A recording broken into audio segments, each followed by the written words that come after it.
Big events going on in the world right now. Absolutely. We are watching very closely the big escalations in the war against Iran as we move closer to President Trump's 8 p.m. deadline. Today, the U.S. struck Kharg Island, which is Iran's key oil hub located in the Strait of Hormuz. U.S. officials say the mission only targeted military sites on the island. No oil facilities were hit. This, again, according to U.S. officials. This marks the second U.S. attack on the island in recent weeks. And as that deadline approaches, President Trump posted this message earlier today on Truth Social saying, quote, "A whole civilization will die tonight if a deal isn't reached. I don't want it to happen, but it probably will," end quote. With that deadline now only a few hours away, the big question remains, what happens next? Yeah, to bring a little bit of clarity to this on the tensions in the Middle East and some context, Baldwin Wallace, political science professor, Tom Sutton with us in studio. Always appreciate having Great to be with you. Your insight. Thank you for being here. Sure. We're just hours away, 2.5 hours from the 8 p.m. deadline. How seriously should Americans be taking this deadline, and how serious should people in Iran be taking this deadline?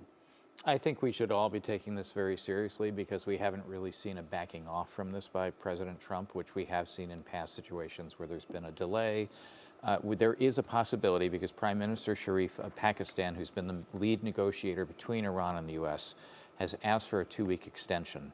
And it has been reported to the president just in the last hour or so, and he is considering it. So we may well see him accept that, but he may also put conditions on it. He may still go ahead with a partial bombing, perhaps sort of a limited nature of some of these targets that he's talked about in Iran. Right. But again, it's hard to say. He is pushing this as hard as we've ever seen him. The backing down usually happens earlier in these situations, and it hasn't. So we'll see. Well, and we've seen Iran push back on U.S. and Israeli targets here. Should U.S. citizens be concerned about retaliation? Yes, absolutely. In what capacity, I guess? I think what we have to look at is several things. First of all, there's the economic price that we're already starting to pay with higher gas prices, et cetera. But there's going to be a longer-term potential for retaliation. We could see potentially not necessarily attacks on us, but attacks on Americans that are overseas in areas like in the Middle East or even in Europe. We could see an intensification of attacks on Israel over a longer period of time. We could also see the potential for some of these countries to put pressure on the United States to back off because of how they're suffering, particularly countries in Asia, countries in the Middle East. We've seen constant bombing happening in Iran, but to this point, it's all been military targets. What makes this one different is bridges and power plants obviously are infrastructure that civilians there desperately need for survival. I was reading this morning and I found it interesting because I was surprised by it that neither Iran nor the U.S. are actually members of the International Criminal Court, which was, I believe, where these things would be prosecuted. I was surprised to see that we are not participants in that. But what does that mean? Like, how does a crime get prosecuted, and what are the chances that we would see that happen here? So the United States is not a member because, particularly during the Iraq War, our concern was that we would be accused of war crimes, our military would be accused, and they would be brought up before that court.